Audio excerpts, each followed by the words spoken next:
right, well, I was gonna write a thread, but I don't have as much time as I used to back in the day. So I thought this visual would help a lot more.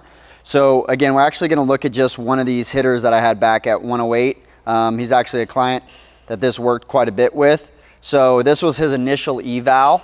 And with this initial eval, there's a couple things that I wanted to point out that we were gonna work on as he came into. First off, pretty good athlete. Even though he's young, he was, I think, a sophomore in high school. He actually was doing, again, pretty good athlete, very fast. I'm pretty sure he was a center fielder, if I remember correctly, right? And again, he could put up some good power numbers. Even when we put him on kinematics, we measured his kinematics. He was getting pretty good kinematics when it comes to speed, right? Now, with that being said, there was a lot to be desired inside those kinematics when it came to speed transfer and also speed gains from segment to segment. And so there's some reasons why that we point out a couple things. So some of the things that I kind of want to point out here and that we're going to go through is, again, what I was seeing is, again, the back foot. He's really diving this knee, and this back foot is coming out of the ground super early as he goes to turn. Again, very typical. Again, you're going to get that diving knee pattern, right? The knee's diving, you're going to get in this collapsing. It's collapsing here. Barrel's going to drag into the zone, right? And he's going to drag his barrel into contact. As you can see, as he's going into contact here, again, the barrel is getting dragged behind him. His shoulders are literally almost at 90 degrees already. The pelvis is already overspun. Again, completely out of his back leg, which is fine. But how he was doing it, again, look at how much space is in between those knees there as well. Again, another pretty good indicator of, again, how he's trying to create force and how inefficient that move is. And even though he can hit a ball off the tee like this, or every once in a while could pop a ball at a pretty high rate of speed, again, the consistency wasn't there. But yanking off a ton of balls, didn't have a ton of space, and his direction was really bad on breaking balls. So a lot of swing and miss stuff, right? So in any case, so now I kind of want to explain. We ended up doing a couple weeks. We're doing like this was about 2 weeks later. Again, as an athlete as well, he had it was very hard for him and his brother as well. His brother was also training with us. They had never really trained intentional, so they had this. A lot of times when I was training with them, I started to pick up, and I've had other athletes like this, that we really needed to focus on putting a more of a task-based, really get him to do things that were athletic. He really locked into the items like that, and drills that were like that he could kind of use his athleticism. But I had to constrain it a ton because a lot of things that he would do athletically, the reason he liked it is because he had the ability to compensate, and he could use his athleticism to compensate. So for a really long time, I got away from doing any type of speed toss. And back in the day, Mike Easler, here in Vegas, actually at the academy that I used to train at, when he was hitting with Frank Thomas and he was hitting with these guys, he would always go with speed toss, and I would ask him why that was. A lot of times, a lot of guys will say that it's because of quickness and X, Y, and Z. I think a lot of times when it comes to certain drills, especially a drill like Quicktoss, the eyes can be deceiving, and also too, a lot of times what happens with drills is we throw them out as eyewash. Not because the drill is actually eyewash, but because the reasoning behind the drill, in my opinion, a lot of times can be eyewash or just misconstrued of what we're doing. Now, I want to point out when we started doing some of the speed toss drills, here's actually one. I'll actually go through full speed real quick. Right? So with this, one of the things that I think is super important that we're looking through with this speed toss, and a lot of times where people like to devalue this drill, right, is the first thing is a lot of people say is like, oh, well, you don't really have the opportunity to finish your swing, right? And also at the same point, a lot of guys can't do their forward stride or any of these other things. Well, I'm not using the drill to work on those things, right? Every drill has an intended purpose of what we're trying to get out of it, right? Not every drill is going to have a full swing. And a perfect example of this is, Cody Martin, one of our guys here on staff, he was talking about that as well, is like, let's say like a top hand drill, right? We might go from launch, or we might go from, a wide base or whatever you would like to call it. And we might just do top hand drills. And again, I'm not really finishing my swing. I might be cutting it off because again, I don't have my front hand to get my full finish in. You'll see many clips of Barry Bonds with the ball in the very back of the zone, and when he's working on his entry into the zone, right? We use drills like this all the time, like the behind, deep side toss or at a back angle toss. A lot of guys will be working on some of these things, or even if we take like open 45 and we're doing those drills as well, that open 45 angle, we're working on a lot of entry, right? And so those are perfect examples where we're not getting our full swing, but we're working on something particular as an entry into the zone. So one of the big things that I actually took from this is I started to actually connect over, and what made me want to try the speed toss was that when I got into martial arts and we were doing, when I was doing Muay Thai, they would do these things where we would have to do 25, 50, 100 kicks in a row with one leg. Now with that, right, are we ever going to do more than probably 3 kicks at max in a row in a fight? Never. So as I started asking those guys, like, why do we do so many kicks? And it's really hard, right? And again, the first thought would be, oh, well, it's just, cardio. Well, yeah, there is a cardio aspect to it, but what it really forces is efficiency, coordination, right? And the big one on top of all of that is also deceleration, right? And why that is because, again, when I was throwing a kick, boom, I hit my kick and I get back, I have to hit the kick, get back, hit the kick, get back. And I'm also competing against another classmate to get him a certain amount of kicks done at a certain time. Well, guess what? If I'm dragging through, if I'm off balance, right? If I'm doing any of these things that are very ineffective, and even though they might create a ton of force, well, the drill isn't for how much absolute force can I create, right? It's a lot of it has to do, again, with how I'm decelerating from segment to segment, right? My technique of my kicks, right? And there is some quickness, and I do gain speed by training my body. And again, especially when I look at, for our fascial system and cross-body strength, is that I'm training a lot of cross-body strength by getting back over and over and over again, striking, getting back, striking, getting back, striking, getting back, right? Bracing, getting back, bracing, getting back. Now, when we apply some of those same concepts back to what we're going to see as I'm actually looking into with this hitter here, some of the big things, and actually let me go quickly back to his other initial eval. I want you guys to remember this frame right here. So again, if we just stop right here, again, I have my entire back, right, is facing more towards home plate. Hips are over rotated, foot is over rotated, everything is over rotated. The lower half is not stable, okay? All of those things are happening, right? Now I want you to go back into when we go into speed tosses here, okay? So what you're gonna see, and I'll go into his first toss. Okay, boom, he gets the first one off. Immediately he's getting back. Okay, first off, some of the big things I wanna go into. Let's go here as we're going into the strike.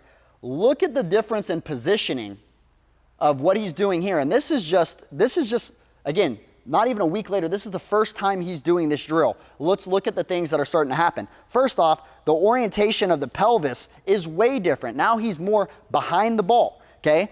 The trunk is less, whoops, that was a bad line. The trunk is less rotated. Now again, this isn't the finish of the swing, this is going into contact, but already my orientation's going into strikes and my decels between segment to segment are already 10 times better. Now, with that being said, the back foot, again, is it coming out of the ground? Yes, again, we're not opposed to the back foot coming out of the ground, but also with this being said, because he knows that he has to be able to get back for that next swing, now all of a sudden I start to, again, I'm going to organize to this task, okay? And now you're gonna start to see as he does more and more of these angles start getting better and better. He starts decelerating a lot more. And again, when it comes into his positioning going into striking, this is a big deceleration teacher. I mean, think about it. I have to hit the ball and get back to my position. And the difference between kicks and me tossing is I control how fast you need to go. I can slow it down for guys that, again, in the beginning are not going to be as good. And I can also start to speed it up, and I can also count a certain amount. So one of the things that I'll do as well is instead of doing 50, we don't need to do 50, right? But I might work up to 5 balls. In the beginning, we might only do 2, right? And then we might work our way up. Okay, now can you do 3? Now can you do 4? Now can you do 5, right? And we'll do that and we'll build it up as we go. But let me get back to some of these things again that I was seeing here as well. Again, another big thing as he's going through contact, watch his pelvis counter rotate, right? So as he's going through contact, you'll see his pelvis literally, again, counter rotate back the opposite direction, which again, if you guys have taken our courses, you guys will understand that again, the best in the world, there's this counter rotation that happens in and through contact, and a lot of it has to do with reciprocal movement. We'll kind of go back into this other swing real quick just so you guys can see. As he's going through contact, There's very little counter rotation and it's late. Okay, so he doesn't do a really good job at transferring this force into the ball until after contact. So now when we're going back into this drill here, he's getting that counter rotation almost on every ball that he's hitting. Now again, would I say that this is, again, the most ideal swing and this is the end product and where we want to be? No, this is his first day doing this drill, and all I did is put him in these constraints, right? And then all of a sudden these things started to happen. Now, again, let's take another one. Now, I started adding more and more constraints as we go, and we'll kind of talk about that here in a second. But another thing I wanted to point out is here again, watch this one. Okay, he actually on these starts to almost kick back. Right? The back foot almost starts working back behind him as he starts to go because he's working more reciprocal, more and more across his body. Okay? And again, as he's going into contact on a lot of these balls, that was actually a tougher pitch, but as he goes, his orientations into a lot of these strikes are a lot better. Now, with that, again, is it perfect? Is every swing going to be perfect? No.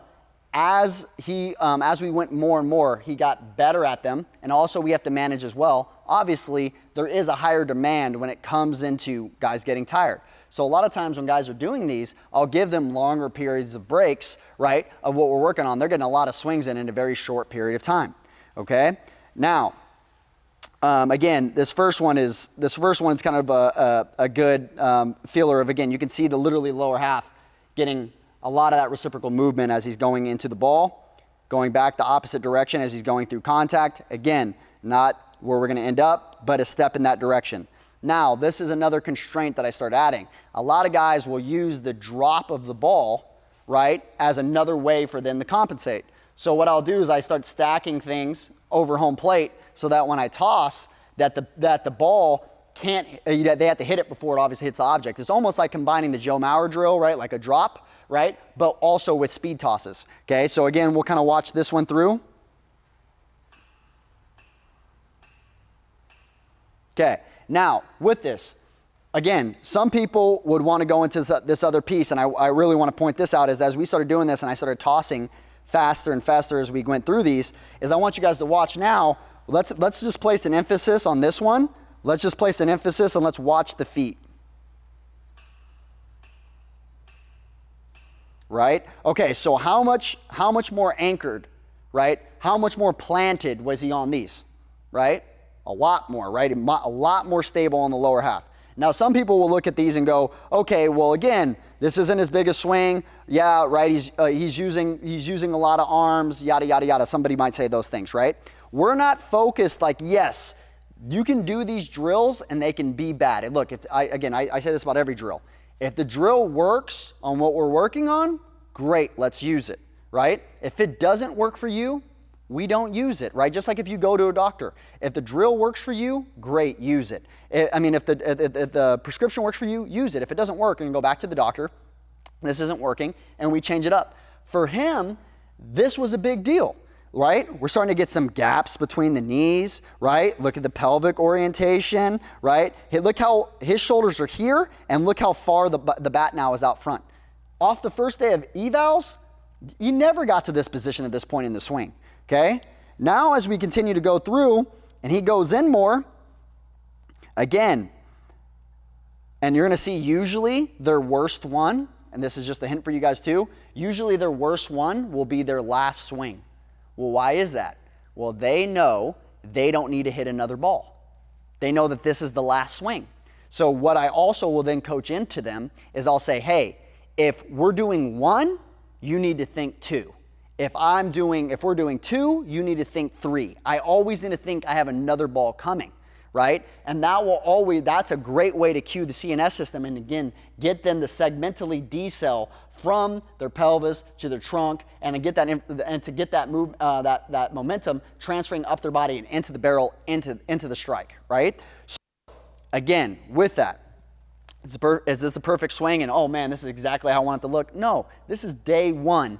These are some big adaptations that we're getting from a guy that literally was just spinning into the earth, cutting across every single ball, and again, had some much bigger results too as he went back into season of some of the strength that we're utilizing here while we're hitting And again, this also became a big drill for him that he liked to do, where when he would come in every day, he would again get through some of his prep work, maybe do a round off the tee, yada yada. But very early in his swings, he'd want to do these at the beginning, right? Maybe 1, maybe 2 rounds of those 5. Get his brakes activated, right? Get those obliques, right? Get that sling activated and get back anchored into the ground, moving better from the middle part of my body, getting some of these things to happen good early, so that again that they would transfer over as we continue to get those progressions later on into his progressions. Okay, so. In any case, speed tosses can have a lot of value for a lot of guys. Again, I could probably talk, again, much more depth in a lot of different ways of why we see even more adaptation with this, but this was one of the first guys that kicked into my brain of how big this drill was for a guy like him. And a lot of times, again, this was also a drill, I want to admit here, this is also a drill that I threw away for a really long time, didn't see a lot of value to until I started understanding, started to understand for a lot of guys why this is so helpful. Also connected the dots for me why a lot of guys were saying it worked on quickness or bat speed, because what happens is, again, when I segmentally decel, right, and I learn how to transfer momentum up my body and into the barrel, I'm going to, especially when I go back to my other swings, I'm going to get more speed, I'm going to be more connected, I'm going to be quicker, right, because of how I'm training, right? So again, just like we go in the weight room, just like we do other drills where we're doing it to work on something particular, this is another way where we're working on something particular, not because this is going to be the prettiest swing, right? We're training ugly, right, so that we can look pretty on the field, right? And this is a perfect example of another drill that we use with a guy that had some value for him, and definitely can have some values for some of your guys. So check it out, see if that helps some of your guys, and maybe this way too as well, as we understand what we're actually seeing, what we're actually looking for, and who to properly prescribe it to, we might get some good results.